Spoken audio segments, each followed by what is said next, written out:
Next year, I hope and I expect that they go based on best available player, and I hope it's a forward because we really do need forward prospects now. Okay. Yeah. And this brings me to the last segment of the episode, the development camp. I was there today in Brossard to watch the scrimmage game. And honestly, I don't know if you guys watched it. I know LDS broadcasted it live when it happened. I don't know if you guys watched it. They streamed it. Yeah. I just went off of my inside feed, which is you, Sammy. So whatever you told me is inside source. Okay. Yeah. I'm telling you now, the best. It was 4-on-4, 2 periods of 25 minutes running time, except for the last minute. Say it, Sammy. Say it. The best players on the ice were defensemen. Of course. Well, that's what Joy was saying. We're fucking developing the best players on the ice were defensemen. Okay. Yeah. We're gonna look like the Nashville Predators, or the Vegas Golden Knights. I don't mind the Nashville Predators, buddy. Okay, I'll start with Adam Engstrom on the left side. Oh yeah, unreal. How old is he? He's 19. When did they draft him? They drafted him last year. It was last year. It wasn't Bergevin draft. That's why last year we were excited with the draft. It was a good draft. Yeah. Joe, man, too bad you weren't here earlier. I said it. They set the bar high with last year's draft. Last year's development camp, Adam Engstrom was the only one that was able to knock out Uri Slafkovsky with a hit. Oh wow, the only one. He was the only one. How's his skating? He's very good. He's got hands. His knowledge of the game is there. He's going to be an NHLer one day. I'm so excited. I don't know if it's going to be with Montreal, but you can't have too many defensemen. Okay. Yeah. Sam, before you go to the next person, so if Engstrom is to become an NHL defenseman, you love Jack Eye. I love Gooley. Barron, I'm not sure, but we're liking Harris. You're going to talk about the next two coming up. There's Mayu. The next three. Where? I don't know.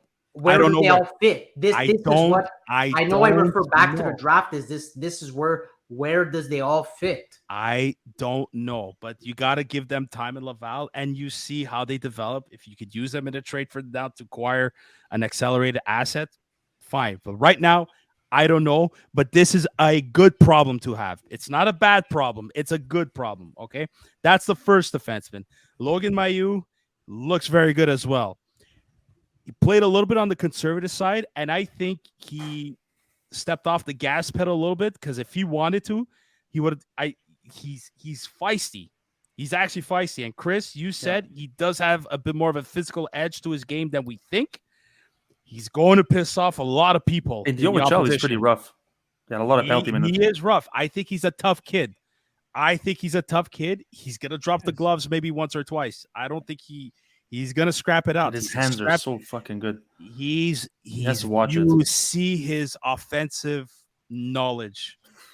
He might be. Do you think he's going to be a power play type of 1,000% power play specialist type player? Yeah. How is his defense like closing the gap? Not bad. He's getting better. Okay. I think he'll still need to work on it, but you could tell he knows how to use his stick reach and his body placement. He has a lot better. He's man. Okay. The next. That's why. Yeah. Go Chris. But that's why I genuinely feel and see.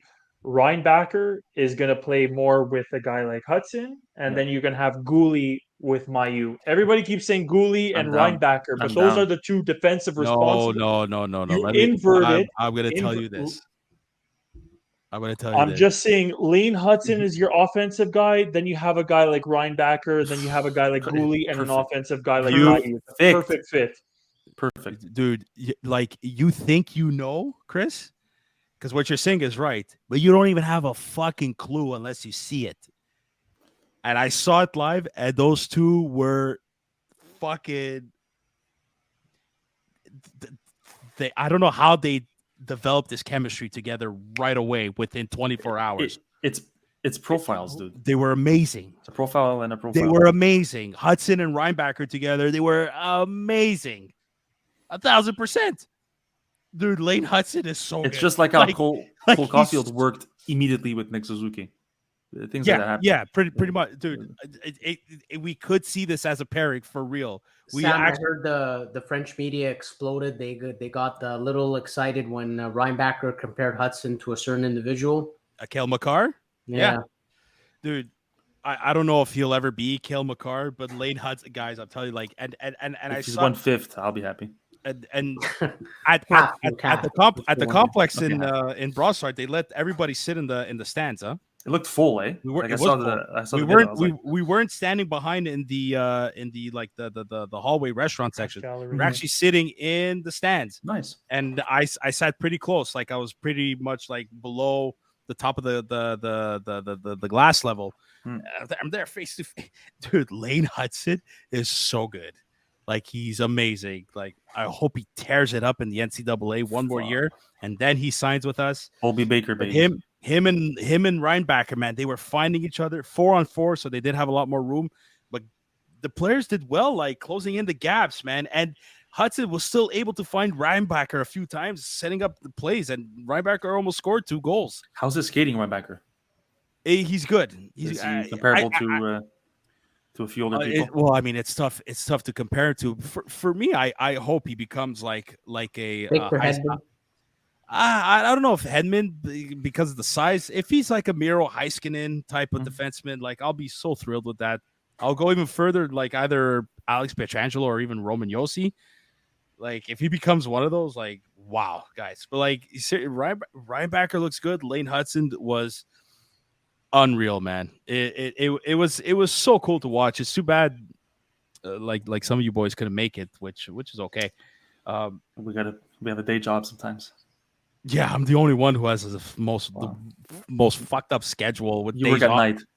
I work either nights or like I'm off during the week, and then I work Amazing. weekends. I would love Like, that. it's so weird. But Owen Beck looked pretty good. Philip Machar has a good shot. Beck, I want to ask you. Yeah, so yeah.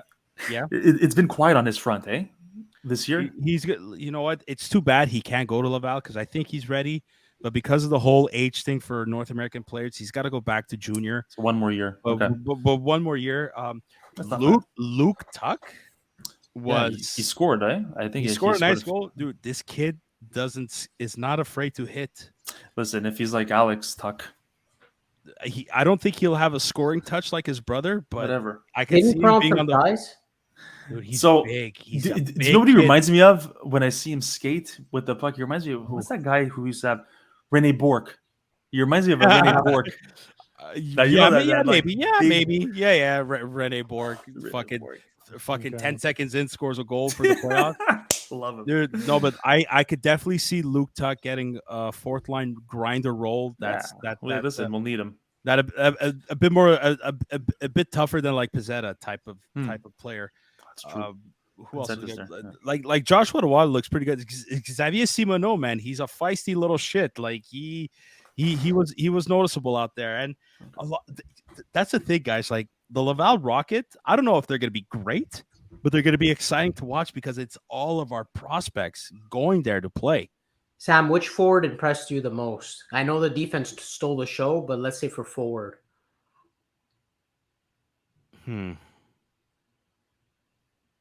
It's tough, man. It's and this kind of goes back to my forward prospects, or like kind of the lack, like Joshua Roy. You could tell the kid has skill, and he has such a weird skating style because he looks like he's lazy out there, but he's not. It's so strange. I mean, Simoneau looked good. Tyler Smilanik is not bad. But to me, Luke Tuck probably, was able to shine a little bit more than, for lack of a better term, just because he was just hitting. He was hitting guys. He was going after guys. So, I'm gonna go with him. And okay, yeah, I know it worries you, Joey. It's no. I mean, it is what it is, right? Riley Kidney's a fast skater, but he's a bit more of that playmaker. So.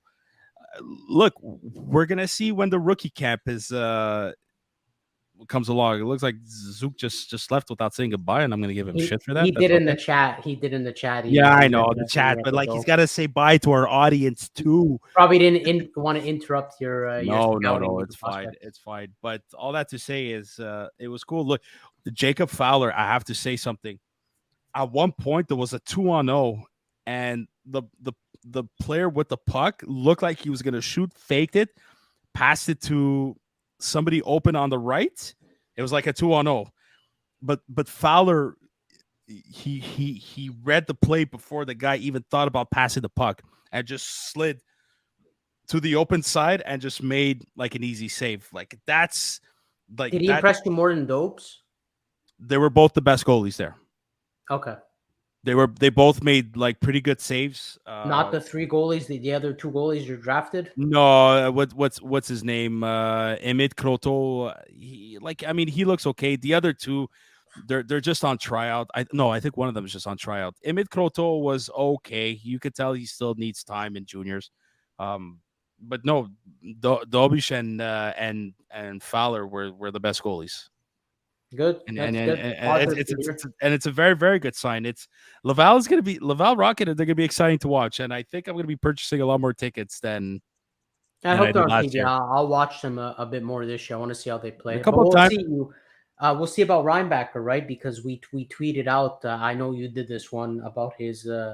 I rumored that he's signing an interior level contract, but I didn't read anything at all. Yeah, La Poche Bleue podcast with Guillaume Latendresse and Maxime Lapierre. Apparently, they brought out breaking news saying that Reinbacher. So if he signs, he's going to be in the AHL. Or you sign and then you go back to Switzerland. I don't think so. If you sign, you're staying. Usually, you stay here.